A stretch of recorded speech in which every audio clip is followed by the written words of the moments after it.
በቃ አለቀ። ምንድነው በዚህ ምንም ነገር አትበይ። ታይ አራተ ተለመኝ አነሰ ቢባል አጥፍቼ መጥፋት አያቅተኝም። ስም አልጠቀሰችም።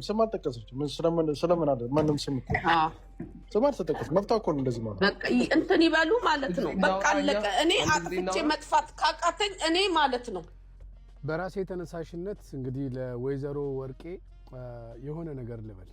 እስካሁን ምንም አላልኩኝምና ወይዘሮ ወርቄ ይሄንን እንደ አድቫይስ ከተቀበልሽው ተቀበልሽው፣ ካልሆነም ደግሞ ኢትስ ኦኬ። ግን አይ ሃቭ ቱ ሴይ ኢት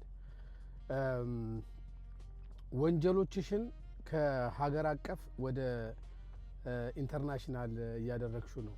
የአጥፍቶ መጥፋት ዓለም አቀፋዊ ሕግ እንዴት እንደሆነ ያወቅሽው አልመሰለኝም። በነገራችን ላይ እነዚህ በየቤቱ እየጠሩ የሚያስለፈልፉሽ ሁሉ ነገ ጠዋት አይደርሱልሽም። አጥፍቼ ጠፋለሁ እያልሽ ከፈረንሳይ ዲፖርት ተደርገሽ ወደ ኢትዮጵያ እንደምትገቢ እንዴት እርግጠኛ እንደሆንሽ ራሱ አላቅም። ኢትዮጵያ የአጥፍቶ ጠፊ ወንጀለኛ ተቀባይ ልትሆንም አትችልምና በጣም ትዊስት እያደረግሽ ነው ነገሩን። በየቤቱ አትሂጂ። እነዚህ ሰዎች ምንም ህግ የሚያውቁ አይደሉም። አታየውም? ይሄን ሰውዬ አሁን መብቷ ነው ስም አልጠራችም ሲል ምንም አያውቅም። ነሆለል ነው ማለት ነው። ምክንያቱም አጥፍቼ ጠፋለሁ የሚለው ቃል በራሱ ስም መጥራት አያስፈልገውም፣ ወንጀል ነው።